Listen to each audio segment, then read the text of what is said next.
Hello students, welcome back to my YouTube channel. और आज हम संस्कृत का लास्ट पार्ट पढ़ेंगे, पंचदश पाठ, 15वां पाठ प्रहेलिका। प्रहेलिका का मतलब होता है पहेलियाँ। ये बहुत अच्छा लेसन है, बहुत ही अच्छी जो हैं इसमें पहेलियाँ पूछी गई हैं। तो इसको शुरू करते हैं हम। ध्यान दीजिएगा क्योंकि इसमें जो पहले की 3 पहेलियाँ हैं और उसके आंसर जो हैं वो लास्ट लाइन में है। कस्तूरी जायते कस्मात, अर्थात कस्तूरी किससे पैदा होती है। दूसरा है को हंती करिणाम कुलम, करिणा होते हैं हाथी, हाथियों के झुंड को कौन मार देता है। तीसरा है किम कुर्यात कातरो युद्धे, कातरो होते हैं कायर, कायर जो हैं वो युद्ध में क्या करें। तो पहले का आंसर है मृगात, कस्तूरी जायते कस्मात, कस्तूरी जो होती है वो हिरण के पास होती है। को हंती करिणाम कुलम, हाथियों के जो झुंड है उसको कौन मार देता है, तो सिंह शेर।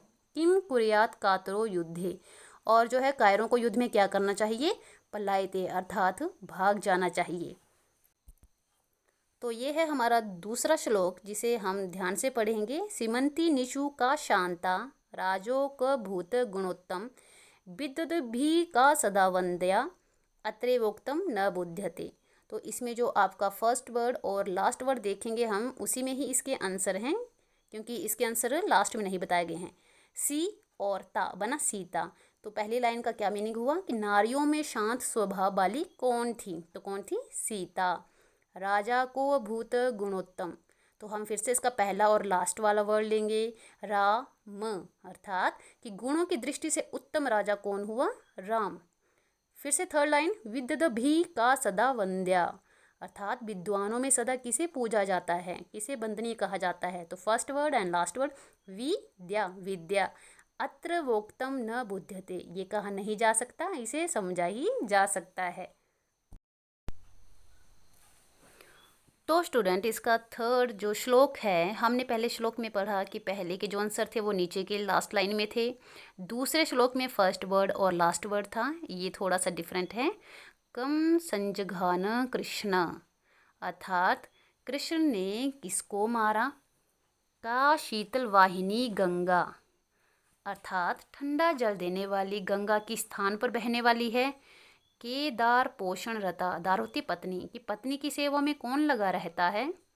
कम बलवंतम न बाधते शीतम, और किस बलवान को सर्दी पीड़ा नहीं देती है। तो इसके हम फर्स्ट वर्ड को और दूसरे वर्ड के फर्स्ट वर्ड को जोड़ेंगे, जैसे कंस, अर्थात कंस, कृष्ण ने किसको मारा, कंस को मारा। काशी, काशी, कि शीतल जल देने वाली गंगा कहाँ बहती है, काशी में। केदार पोषण रता, कि जो पत्नियों की सेवा में कौन लगा रहता है, वो कौन होते हैं, कंबल वाले व्यक्ति। केदार कंबल वाले, क्यों, क्योंकि वो हमेशा पत्नियों के आगे पीछे रहते हैं। कम बलवंतम न बाधते शीतम, और किस बलवान को सर्दी पीड़ा नहीं देती है। तो कौन होता है वो, जो खेती में कार्य करने वाला किसान होता है, उसे कभी भी सर्दी नहीं लगती है।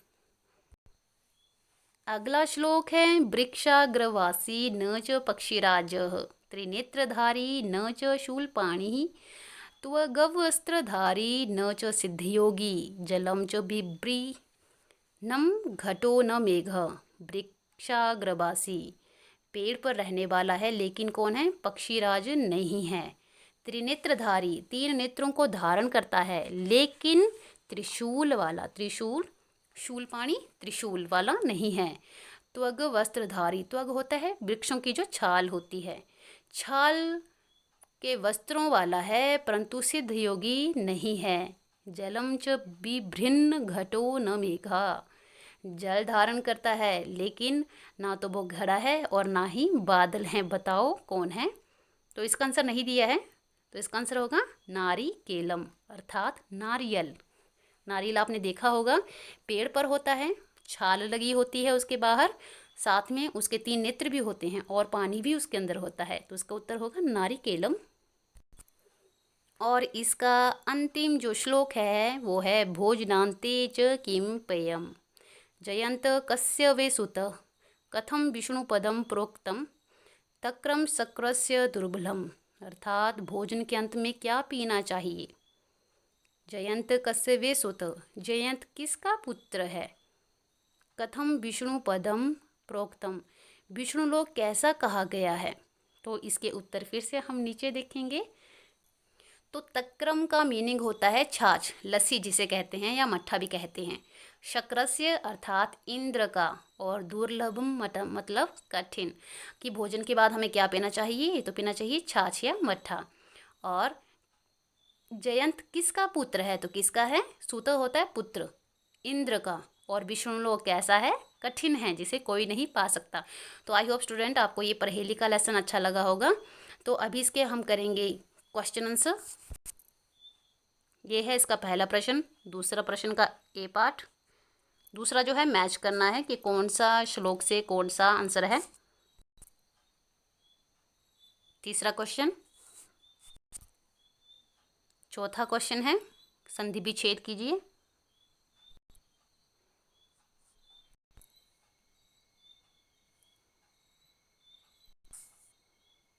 छठा क्वेश्चन आ पार्ट, और ये आखिरी इसका 7th क्वेश्चन। अब इसके श्लोक देखते हैं। ये पहले श्लोक का अर्थ है, ये है इसका दूसरा श्लोक, तीसरा श्लोक, चौथा श्लोक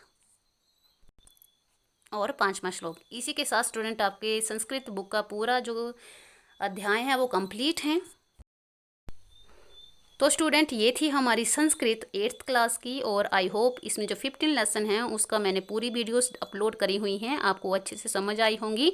अगर आपको लोक संस्कृति के नोट्स चाहिए, सारे लेसन्स के क्वेश्चन आंसर रिटन में चाहिए और छोटे छोटे चाहिए, तो आप मेरे दूसरे channel simply life simply with me में विजिट करें, वहाँ पर उसके सारे नोट्स आपको मिल जाएंगे।